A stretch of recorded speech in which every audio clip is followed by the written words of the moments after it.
We don't need any information up there. Okay, so um, I wanted to make a video about my philosophy about the keyboard, the piano. Um, my philosophy about the piano is a lot different than my philosophy about the bass, which is my main instrument. But in a sense, I think I kind of approach the piano like a scientist or a mathematician. And this is going to kind of be about theory or, very theoretical stuff. But I'm going to skip talking about triads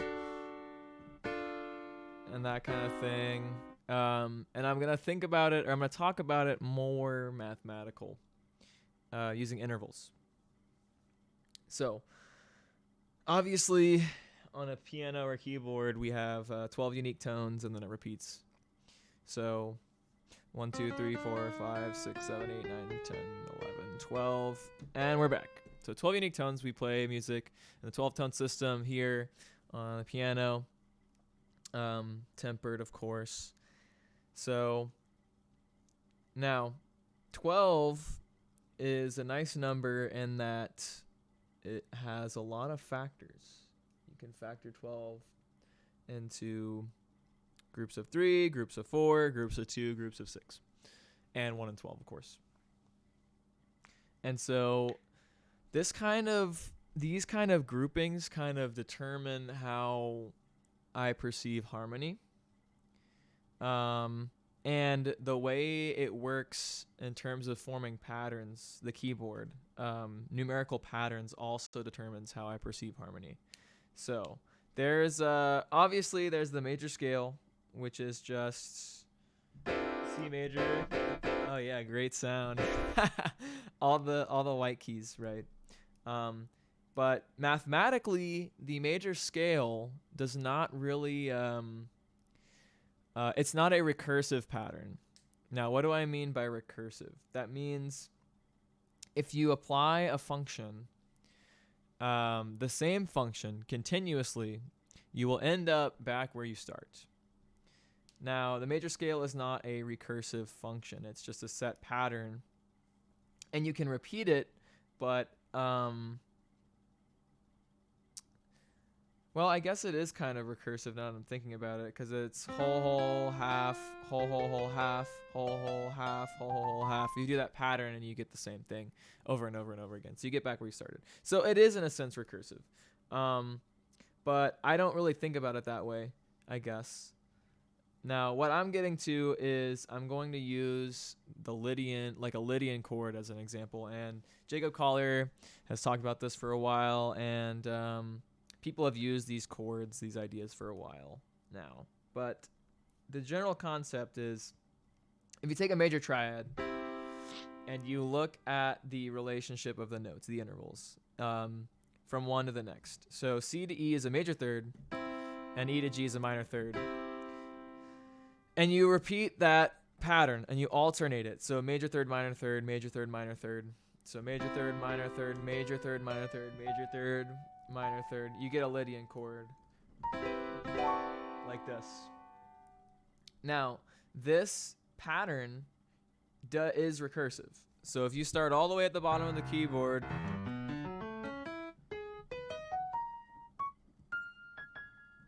you will get back. You get back to the C part. And so this top C right here would go back to where we started here. So it is recursive. It is recursive. And this kind of pattern sounds more consonant than if you did this with the major scale, in my opinion. So if I played this chord here, it's called a C major 7, sharp 11, 13 chord. And if I replace this chord, or I change this chord to be tonal, matching the key, or diatonic, matching the key signature of C major, you would get this chord. In my opinion, this does not sound as harmonious as this chord. And one of my teachers said it's because you have this interval in there. A couple of my teachers, actually, one of my friends and my jazz teacher at UTD mentioned that. And so this is a more consonant interval than this. And so if you take this, it's more consonant than this. Also, the while the major scale may be recursive, it only limits the vocabulary of notes that you're using to 7 unique tones instead of all 12. Whereas this chord, it does not limit the vocabulary of the tones. And so you can use all the tones. Whereas if you're keeping it in the major scale, like C major scale, if I go here and I transpose that or translate it, that's all locked into C major, right? And so I think partially a major scale staying in a major key signature can be dissonant at times. Now, this concept of recursion drives a lot of the way I approach chord changes and how I approach relationships between chords. So, for instance, let's think about the octave again. The octave has 12 unique tones in this system, and we can divide 12 by 3, 4, 6, and 2. So if I divide it by 2, so here's my octave, and I find the note that's in the middle, I get the tritone. So this is a recursive pattern, right? That's a recursive pattern. Okay. And the tritone itself is present in a lot of things. It's present in a dominant chord. It's present in half diminished chords and full diminished chords. So like C diminished. Here's the tritone, right? This would be C half diminished. This would be C full diminished. It is also present in minor 6 chords. For instance, this chord.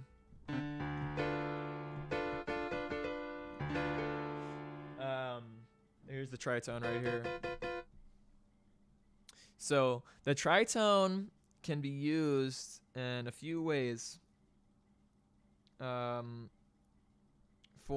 It's used in several ways, but it can because it divides the octave and it's recursive. That means that there are notes that share that characteristic with each other. So, for instance, what am I saying?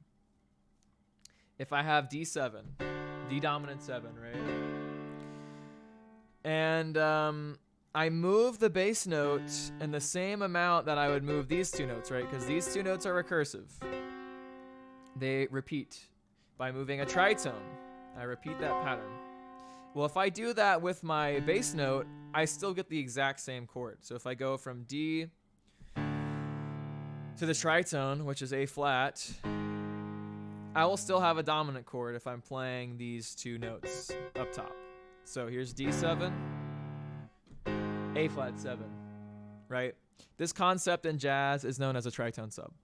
And so you see it all the time when people do like 2-5-1s. Instead of doing a 2-5-1, they'll do a 2, a flat 2, and then a 1. So like this. Like that. Instead of the tonal, or the diatonic, I should say. So it adds a little spice to it, right? Now, that concept is still also well known. Tritone subs are very, very well known in the jazz community and music. But that concept of where I took this, and because this is recursive, and I moved the bass note in that pattern, so I moved it a tritone, I still have the same type of chord quality. I have taken that and extended it beyond just tritone subs. So if you take like, let's think of another recursive pattern, right? So all I did was I took 12 and I divided it by 2. Well, if you take 12 and you divide it by 3, that means you need to go up 4 tone, like 4 half steps, right? So 1, 1, 2, 3, 4. 1, 2, 3, 4, 1, 2, 3, 4, and it's recursive as well. This is called an augmented triad. The augmented pattern is also recursive.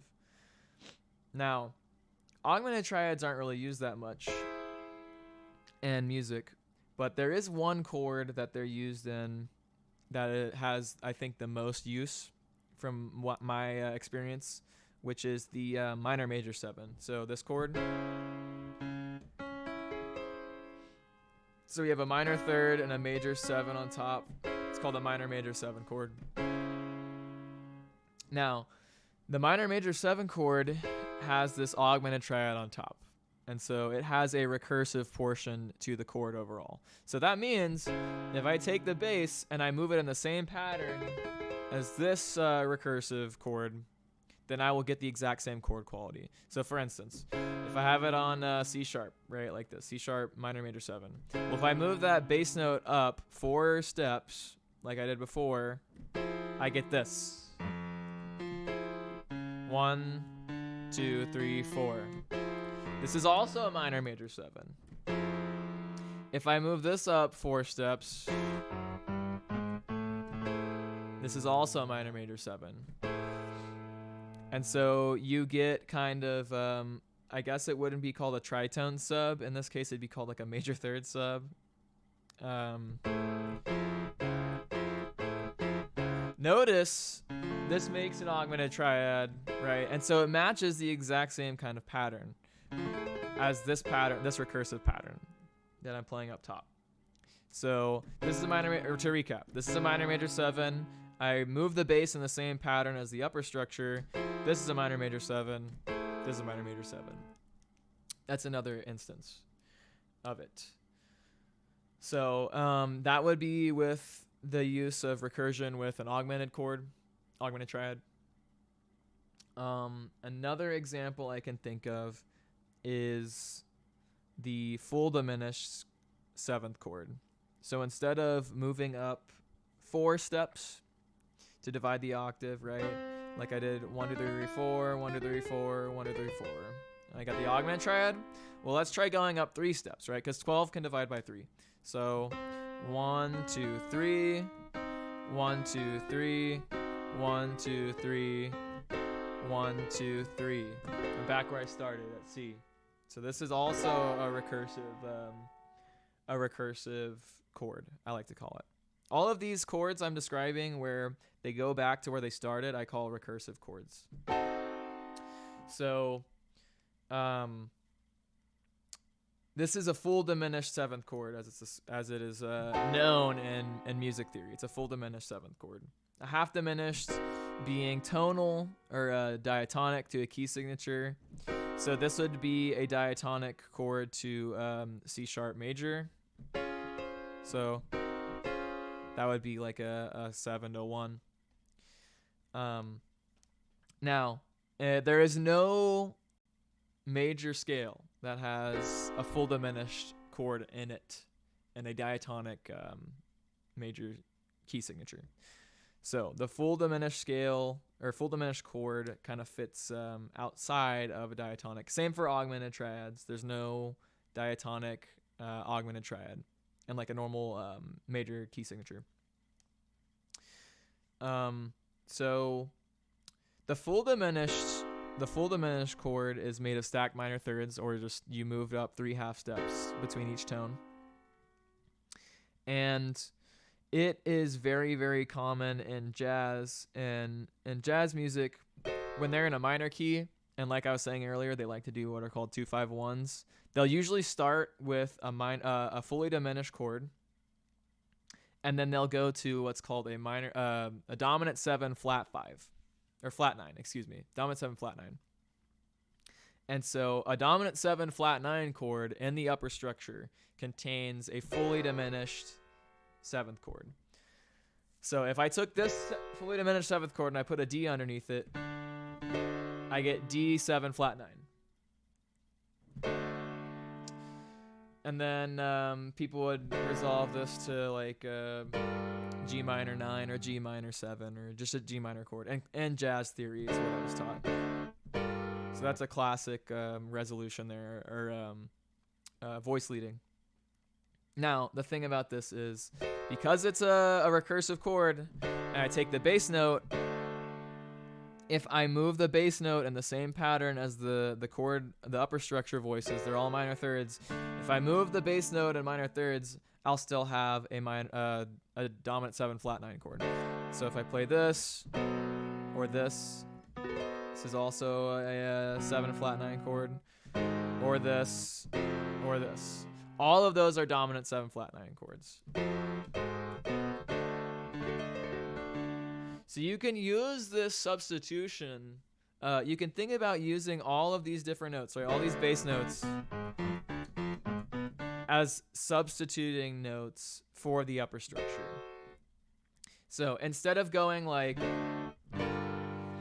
right, I could trick the listener into thinking, okay, I'm here, and then now I have this chord, and then maybe it is the 5, then the natural resolution, right, would be that. And so from there, I kind of went from a D chord up to an E, but I substituted it.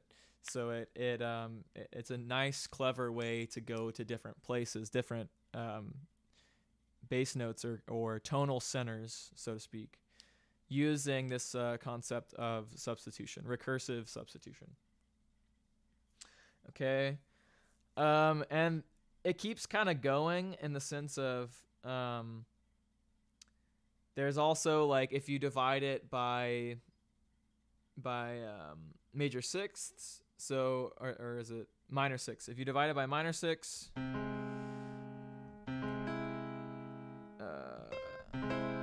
it's also recursive, and you get. But this is just like kind of like augmented, but it's like a wide voicing of an augmented chord.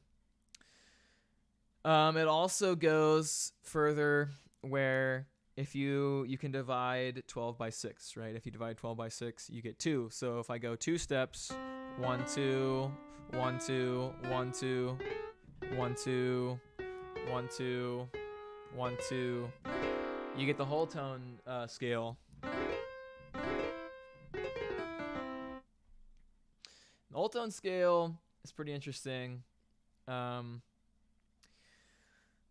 It's one of my favorite musicians used it a lot. Thelonious Monk, he would do like a lot of whole tone runs, like that kind of stuff.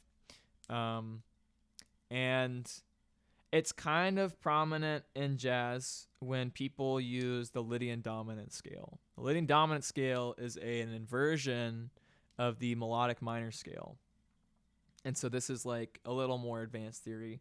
But essentially, the Lydian scale is like the major scale. So all of these notes, but you sharp the 5. So that's the Lydian scale. And then instead of having a major 7 at the top, like this note, you have a flat 7. And so the scale is kind of combines the Mixolydian and Lydian scales together. Lydian dominant, hence the name Lydian dominant. So if you look in the Lydian dominant scale, I have a whole tone run of 4 right here. And if you think about inverting it and putting this note on the bottom, there's a 5-note whole tone run. So,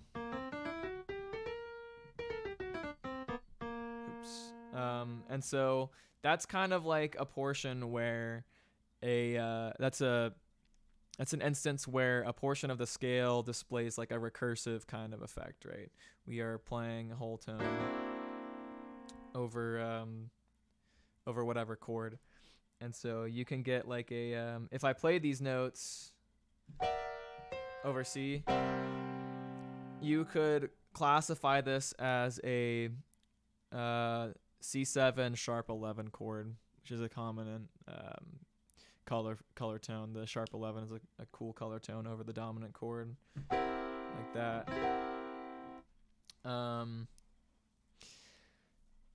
So that's another instance of the of a recursive thing occurring.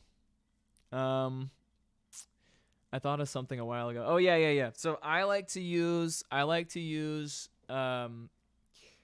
this concept of recursion when I play scales going up and down to kind of add some color to what's going on. So I've seen Jacob Collier do this. I've heard Steely Dan doing this in one of their songs.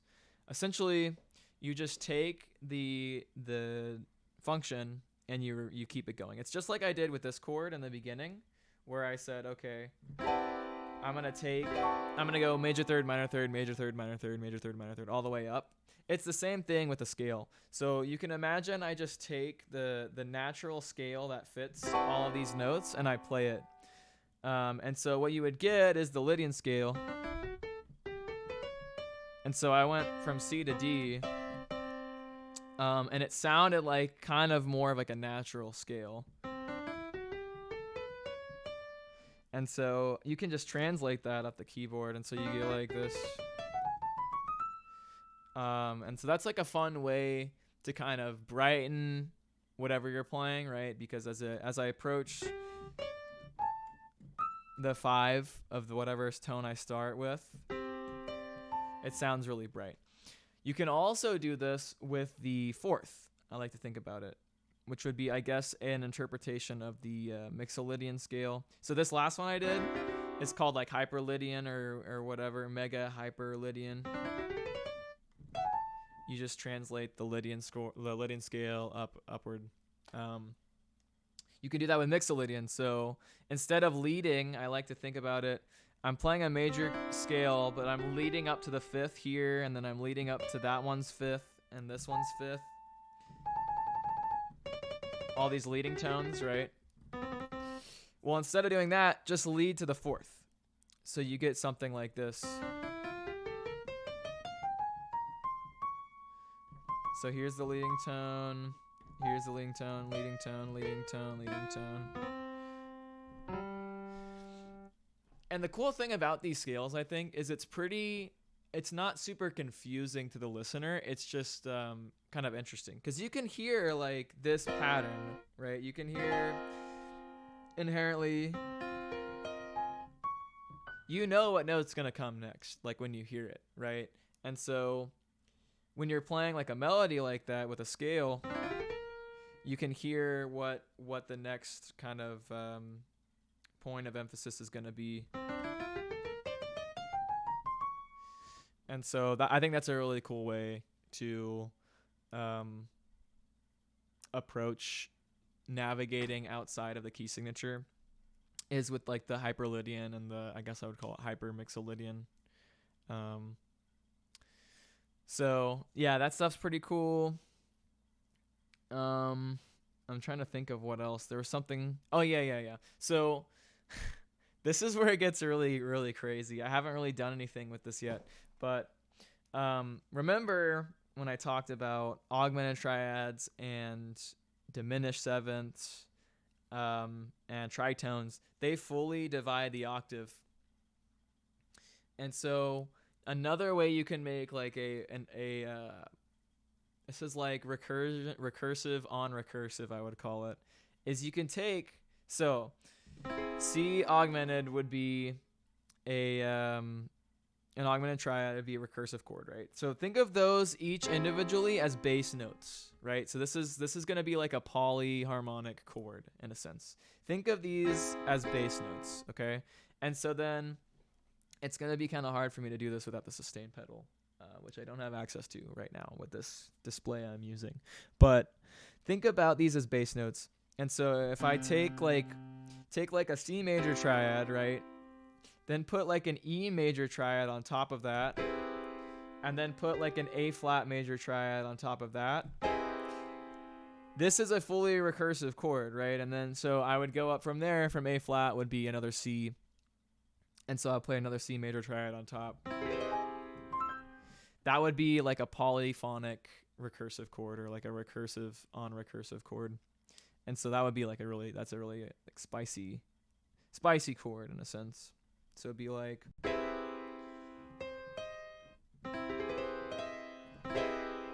get some crazy stuff like that. I could probably take out that top E. Yeah. And so you can get some crazy sounds with that. And you can also play with how you want to do the voicings. Like I could do this here, I could do this here, and then I could do this. And now it's not as like compact or clustered. And so it doesn't sound as tense, I guess, because it's all spread out. So yeah, that's a fun thing you can do. You can also do that with like, instead of doing a major triad, like I did C major, E major, and A flat major, you could do minor chords. So you could do C minor, E minor, and then A flat minor. Be like that. Or let me think of a more clear way of showing this. So you could do that, and then like that. Yeah. The cool thing that I just noticed with that is like, this is kind of a mix of the major and minor seventh, right? So if I took out, let me show you what I mean. So this is E minor, and if I put the A flat in there, if I take out the G, it's just like an E major 7. So I could kind of think about this as like a mix between minor and major. So that's kind of a cool interpretation of it.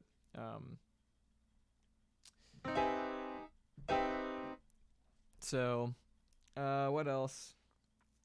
You can do the same thing with diminished, since diminished is recursive. So think of all of these notes. This is probably going to be a little more smothering because there's 4 different bass notes rather than 3. But you can think of each of these tones as a unique bass note, and then just pick a chord that you want to do on top. So I'll just do like minor triads, which is gonna be kind of trippy. So it would be D minor, F minor. Really, that would sound just like a normal kind of diminished kind of thing. So let's spice it up. Let's do like D major triads. Or major triads of all the bass notes. So it'd be like D major, F major, A flat major, and then it would be what, B major. So if you translate it, it'd be kind of cool. Yeah, and that's a way I like to approach improvising, is just taking like a recursive pattern like that and just picking a chord and then playing that. So, in one of the songs that I made, A Walk Through Singapore, which is a funny name to me, I actually did that while improvising. So I went like A7 to F sharp major 7, or like A major 7, F sharp major 7, E flat major 7 to C major 7. And that sounds really cool because this is the bass motion. If you just heard this, you'd think that sounds kind of spooky. But like with the major chords in there, it sounds like happy. So it's kind of crazy. You can mix ideas like that and kind of get new feelings and emotions out of it. Another concept. So this kind of goes along with the idea of when I was talking about just taking the Lydian scale and like translating it as you go up. So like the hyperlydian, that kind of thing. You can kind of do the same thing with you can do the same thing with chords. And a new way I've thought about of using it is with like a dominant chord. So if I play like C7 like this, and then I think about, okay, I'm going to make the top note the new bass for a new chord, like a new dominant chord. And so I would basically be playing B flat 7 over C7 like this. Like that. And then you could think, oh, okay, I'm going to make the new top note I'm going to make that the bass note and keep it going. And so I can't really play all these notes without a sustain. You would get that. So you can make like really crazy chords like that. Or instead you could say, okay, I'm going to play a C9. So C dominant 7 with a 9. And then, okay, I'm going to make the 9 the new dominant chord. So you get D7 over C7, like that. This is like really theoretical stuff. I haven't really used it in my songs consciously yet, but I think it's a really cool way of approaching harmony. And if you were to keep this pattern going, you could put an E7 on top. And so that's kind of cool. Or an E9, I guess, since these are all supposed to be dominant 7, 9 chords. And so then it would be it's really hard to play like this, how I'm sitting. Yeah, so long video, 30 minutes, looks like. But, yeah, I don't really know what else to talk about. That's just kind of like a philosophy or an approach. Really, okay, something else I just thought of that I found with my friend is the octave can be divided. We have 12 tones, right? And you can use all 12 of them within an octave. So let's say this is my range here.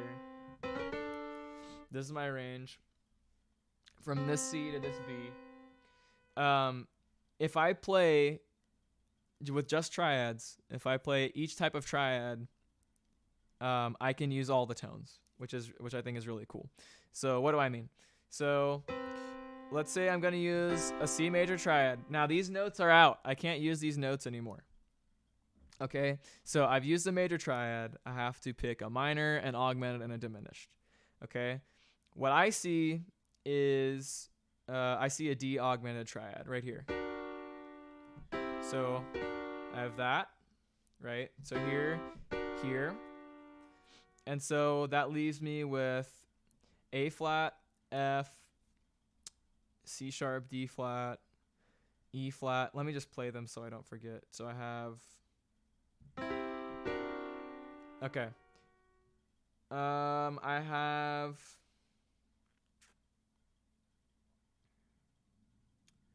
I see an F diminished. Okay, wait. So I need minor and diminished, right? Okay. So I see F diminished, which is here.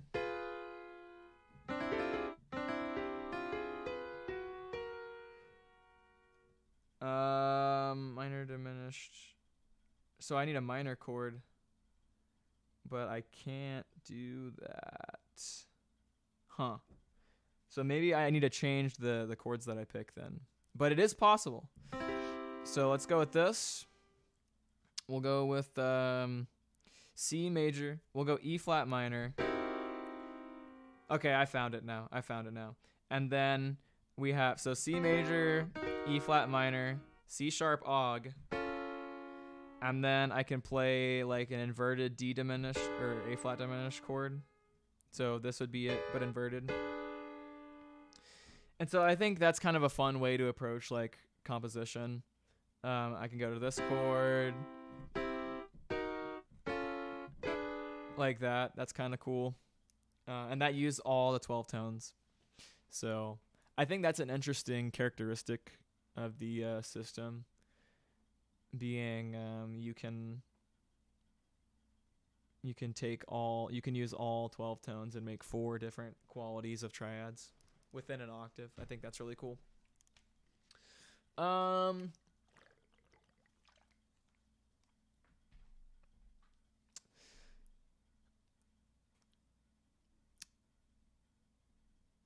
Yeah, another way I would describe recursion is a loop. Like, people like music, they like the loop, music loops. And it loops in more ways than you would think, There's like, you can have like a drum loop, you can have a chord loop, but really like the way I see everything is it's all a big loop, all these tones. This is also why I don't think about like a bunch of different key signatures when I play. I just see it as kind of one big key signature. And you're just isolating portions of that based on certain functions you're choosing, right? So for instance, like the major scale is a function, a diminished chord is a function, a major chord is a function, a hyper major chord is a function, right? Minor chord is a function. So the other cool thing about this that I've showed is if I just take the pattern and instead of going up I go down, now I have a minor chord. So it all depends on what's on the bottom, right? If I play this is a minor chord, but if I put a G on the bottom, now it's a major 7 chord. Or if I put an E on the bottom, now it's still like a minor chord, right? That's another interpretation I have, which is also a little more common. The idea that a chord is just like a triad on top of a root. So instead of thinking of like, oh, a 7 sharp 11 chord is like all these tones, right? It would be it's all these tones. Well, you can really just think about it as like C og over like a D major bottom, right? So it simplifies the process to make it a little easier to think about. Or if you have like a major 6 flat 9 chord. So for instance, if I'm thinking of like F major 6 flat 9, well, I just think about that as D major over F. Right. Here's the 6. Right. It's just like I'm just thinking of a different triad over the root rather than having to individually think about each interval or chord tone or whatever. So that's pretty nice. So when I'm thinking about if I need to play, if I'm going to play a major 7 chord, well, I need to have a root, and then I need to play like a minor triad up top, and now it's a major 7 chord overall. Or you can kind of think about more open chords. So for instance, if I play like G major over C, well, this isn't necessarily major because it doesn't have the third in it, but it still sounds pretty bright, right? Also, if I play G minor over C, it sounds like a little less bright. But I wouldn't say it's major or minor because the third is ambiguous. It's not in there. So that's pretty cool. That's a fun thing to do as well. So I think I'm going to wrap it up. And I know it might have been a little boring to watch, but you know, this is kind of just something I just thought about making this video yesterday, just something to kind of get my music philosophies out of my head and maybe other people can use them. I think sharing ideas is very, very important in society and not trying to profit off of them and instead share them so we can improve people's lives. I think is very important. So hopefully you got something out of this video. It's very long, but you know, I thought it would be fun to do, and I kind of did it on the fly. I wasn't thinking, it was pretty improvised. I didn't write a script for this or anything. So I just kind of went with that just to see what I could think of and pull out, you know. So yeah, I hope you enjoyed this. I hope you got something out of it. Happy Juneteenth, and I'll see y'all in the next one. Bye bye.